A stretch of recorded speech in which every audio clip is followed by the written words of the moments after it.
हाय दोस्तों। इस वीडियो में अपन एनएसडीएल का जो आईपीओ है उससे रिलेटेड यहाँ पे सारी की सारी कंप्लीट डिटेल्स मार्केट में आ गई हैं। तो वो सारी डिटेल्स अपन इस वीडियो में डिस्कस करेंगे और साथ में आईपीओ को अपन रिव्यू करेंगे कि देखेंगे इस आईपीओ में अप्लाई करके चल सकते हैं कि नहीं चल सकते हैं। साथ में आईपीओ का ग्रे मार्केट में भी अपन यहाँ पे डिस्कस करेंगे। तो चलिए वीडियो को शुरू करते हैं। तो आईपीओ की अगर प्राइस की बात करी जाए तो यहाँ पे आईपीओ का प्राइस 800 रुपये पर रखा गया है।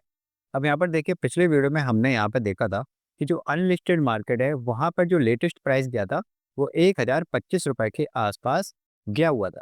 अब यहाँ पे जिन्होंने 1025 रुपये पे यहाँ पे अनलिस्टेड मार्केट में बाई किया होगा अब उनको यहाँ पे झटका लग सकता है, क्योंकि देखिए मार्केट में तो अब ये 800 रुपये पर आ रहा है, लेकिन ये जो 1025 पे जिन्होंने लिया था अनलिस्टेड मार्केट में अभी वो नोशनल लॉस है, मतलब वो हुआ नहीं है, क्योंकि अभी इस जो आईपीओ का प्राइस है इसकी लिस्टिंग होगी तो लिस्टिंग पे भी कुछ गेन देखने को मिलेगा। मतलब जब मार्केट में ये आएगा तो जरूरी नहीं कि 800 पे हो सकता है कम पे भी आ जाए, या फिर ग्रे मार्केट टीम जो चल रहा है हो सकता है उसके हिसाब से ये जो आईपीओ का प्राइस है 800 से ऊपर देखने को मिले।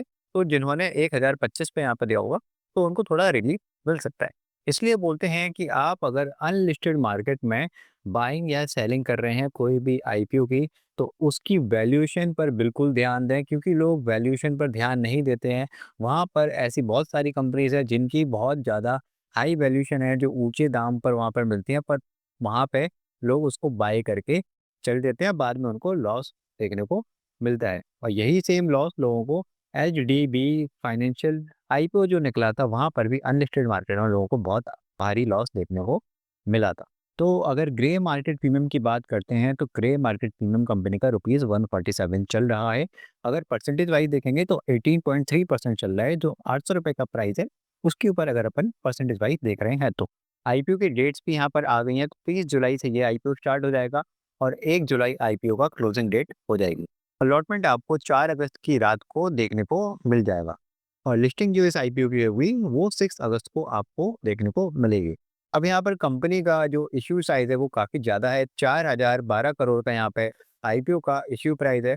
और यहाँ पर ध्यान दीजिए कि ये जितना भी इश्यू साइज़ है ये पूरा ऑफर फॉर सेल है। ऑफर फॉर सेल मतलब ये सारा का सारा पैसा यहाँ पे जो प्रोमोटर्स हैं उनके पास जाएगा, कंपनी के पास यहाँ पे कोई भी पैसा नहीं जाने वाला है। मतलब यहाँ पे जो एग्जिस्टिंग शेयर होल्डर्स हैं वो अपना माल यहाँ पर बेचकर निकल रहे हैं।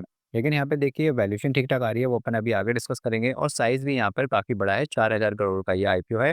तो यहाँ पर अपनी जो प्रोबेबिलिटी होती है कि अपन को आईपीओ मिलने के जो चांसेस होते हैं, वो अपन के काफ़ी हाई हो जाएगी, क्योंकि यहाँ पे इश्यू साइज़ बहुत ज़्यादा है। तो कंपनी का अपन यहाँ पे अब फाइनेंशियल डेटा देखेंगे कि कंपनी कितना रेवेन्यू या फिर कितना प्रॉफिट आफ्टर टैक्स यहाँ पर अर्न करती है। तो यहाँ पे जितना भी डेटा आपको देखने को मिलेगा कि सारा का सारा डेटा करोड़्स में है। और यहाँ पर देखिए 2023 से लेकर 2025 तक का यहाँ पे डेटा अपन को मेंशन्ड है। तो अपन स्टेप बाय स्टेप देखेंगे कि हर साल कितना इंक्रीज हो रहा है। साथ में यहाँ पे मैंने एक एक्स्ट्रा कॉलम ऐड किया है CAGR का, कंपाउंडेड एनुअल ग्रोथ रेट, मतलब कि एनुअली हर साल मतलब ये रेवेन्यू कितने परसेंट से ग्रो कर रहा है अगर कंपाउंडिंग करके अपन चेक करेंगे तो 2023 में रेवेन्यू आप देख सकते हैं 1099 करोड़ का था, वो इंक्रीज होकर यहाँ पर 2024 में हुआ 1365 करोड़। उसके बाद फर्दर यहाँ पर इंक्रीज हुआ 1535 करोड़। अगर अपन सालाना CAGR रेट देखते हैं तो यहाँ पर हर साल मतलब अपन कह सकते हैं कि जो रेवेन्यू है यहाँ पे 18.1% के हिसाब से ग्रो किया है। तो रेवेन्यू अपन को अच्छा खासा ग्रोथ देखने को मिल रही है।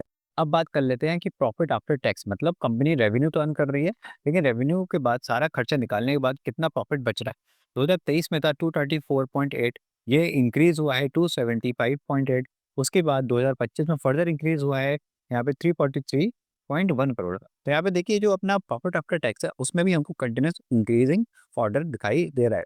कंपाउंडेड एनुअल ग्रोथ रेट देखेंगे तो यहाँ पर 20.8%, मतलब यहाँ पे अगर 2023 से लेकर अगर अपन 2025 तक का CAGR निकालते हैं तो ये 20.8% निकल के आ रहा है। मतलब हर साल 20.8% से ये प्रॉफिट आफ्टर टैक्स ग्रो कर रहा है।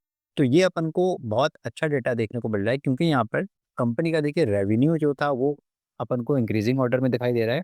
प्रॉफिट आफ्टर टैक्स में भी अपन को अच्छी खासी ग्रोथ दिखाई दे रही है। देखिए 18.1 CAGR है, मतलब एनुअली इतने परसेंट से ग्रो कर रहा है। और यहाँ पे प्रॉफिट आफ्टर टैक्स जो है उसका CAGR भी 20.8% है, तो काफ़ी अच्छा ग्रोथ परसेंटेज यहाँ पे ये माना जा रहा है। और ये डेटा CAGR वाला जो डेटा है इसलिए इंपॉर्टेंट होता है, क्योंकि जब रेवेन्यू और प्रॉफिट इतने परसेंटेज से एनुअली अगर ग्रो करने के चांसेस होते हैं तो कह सकते हैं कि जो स्टॉक का प्राइस है जो स्टॉक का प्राइस होता है उसके भी चांसेस होते हैं कि वो इन परसेंटेज के हिसाब से आगे बढ़ सकता है। ठीक है, ये एक्सपेक्टेशन होती है कि इतना बढ़ सकता है, ये कोई शॉर्ट यहाँ पे रिटर्न नहीं होता है, ये केवल एक्सपेक्टेशन होती है कि रेवेन्यू अगर इतने परसेंट से बढ़ रहा है, तो हो सकता है कि स्टॉक का प्राइस भी इतने परसेंट से एनुअली बढ़े। और ज़रूरी नहीं है कि इतने ही परसेंट से बढ़े, हो सकता है कि कम परसेंटेज से बढ़े और हो सकता है कि ये काफ़ी हाई परसेंटेज से स्टॉक का प्राइस बढ़े।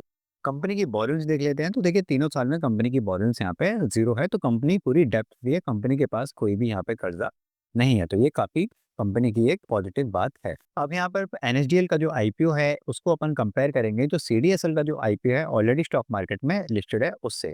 तो देखिए जो सीडीएसएल का जो आईपीओ है, मतलब जो शेयर है ऑलरेडी स्टॉक मार्केट में जो लिस्टेड है, उसका पीई रेशियो है 64.1 का। कहने का मतलब है, अगर आप कंपनी को 64.1 रुपीज़ आप अगर दे रहे हैं, तो कंपनी तब जाके आपको ₹1 कमा के दे रही है। वहीं अगर एनएसडीएल का जो आईपीओ आ रहा है, अगर इसका अपन पीई रेशियो निकालते हैं, तो वो 46.6 का आ रहा है। मतलब अगर आपको ₹1 अर्न करना है, तो उसके लिए आप कंपनी को 46.6 रुपीज़ दे रहे हैं। तो यहाँ पर देखिए, आपको अगर ₹1 अर्न करना है, उसके लिए आप 46 रुपीज़ देना ज़्यादा प्रेफ़र करेंगे, या फिर अगर आपको ₹1 अर्न करना है, तो उसके लिए आप 64 रुपीज़ ज़्यादा देना प्रेफ़र करेंगे। तो देखिए, ₹1 अर्न करने के लिए आप ऑब्वियस से कम अमाउंट देना प्रेफ़र करेंगे। तो इसका मतलब है 46 का जो पी रेशियो है, ये थोड़ा अपन को अभी फेयरली वैल्यूड लग रहा है। इसको अपन फेयर वैल्यूड कह सकते हैं। इसीलिए ये कंपनी अभी क्या है, जो जिस वैल्यूएशन पर आ रही है, इसको अपन थोड़ा फेयर वैल्यू कह सकते हैं। और जो ऑलरेडी स्टॉक मार्केट में लिस्टेड है सीडीएसएल, इसके कंपैरिजन में ये अभी थोड़ा-सा अंडर वैल्यूड है। इसीलिए अपन को यहाँ पे 20 से 30% का लिस्टिंग गेन देखने को मिल सकता है। ये देखिए एक्सपेक्टेड है, मार्केट में कुछ भी हो सकता है। और अभी करंट के हिसाब से अपन ने देखा कि 18% का अपन को जीएमपी दिखाई दे रहा है। फ्यूचर में हो सकता है कि ये जीएमपी में थोड़ी-सी और डिमांड है, या फिर देखिए मार्केट है, कुछ भी हो सकता है कि जीएमपी की डिमांड कम भी हो जाए, क्योंकि ऑलरेडी जो सेकेंडरी मार्केट है, वहाँ पे अपन को थोड़ा-सा सेलिंग प्रेशर दिखाई देता है, क्योंकि अर्निंग्स की जो ग्रोथ है, उसने थोड़ा-सा डिसअपॉइंट किया हुआ है। अब बात कर लेते हैं अप्लाई करने की। तो देखिए दोस्तों, यहाँ पर मैं फुल फ़ोर्स के साथ इस आईपीओ में अप्लाई कर रहा हूँ। मैं जितनी एप्लीकेशंस होंगी, मैं उतनी एप्लीकेशन यहाँ पे अपनी लगाने की कोशिश करूँगा। आप क्या कर रहे हैं, आप मेरे को कमेंट सेक्शन में बिल्कुल बताइए। और यहाँ पे ये वीडियो प्योरली एजुकेशन पर्पज़ के हिसाब से है, यहाँ पे मैं कोई भी टिप वगैरह प्रोवाइड नहीं करता हूँ। तो आप अगर कोई भी डिसीजन ले रहे हैं, तो आप एक बार खुद के बेसिस पर एनालाइज़ करें, और आपके जो फाइनेंशियल एडवाइज़र हैं, उनसे भी एक बार कंसल्ट करें। यहाँ पे मैंने केवल अपना ओपिनियन शेयर किया है कि मैं इस आईपीओ में फुल फ़ोर्स के साथ अप्लाई करने जा रहा हूँ, क्योंकि अलॉटमेंट चांसेस यहाँ पे बहुत हाई हैं इस आईपीओ में। और साथ में इस आईपी की जो वैल्यूएशन है, वो भी अपन को ठीक-ठाक दिखाई दे रही है, और कंपनी का फाइनेंशियल डेटा भी अपन को अच्छा खासा डेटा दिखाई दे रहा है, जहाँ पे अपन को ग्रोथ और प्रॉफिट में अच्छी ग्रोथ दिखाई दी है। फ्री टेलीग्राम लिंक आपको नीचे डिस्क्रिप्शन में मिल जाएगी। चलिए मिलते हैं अगली वीडियो में, तब तक के लिए गुड बाय।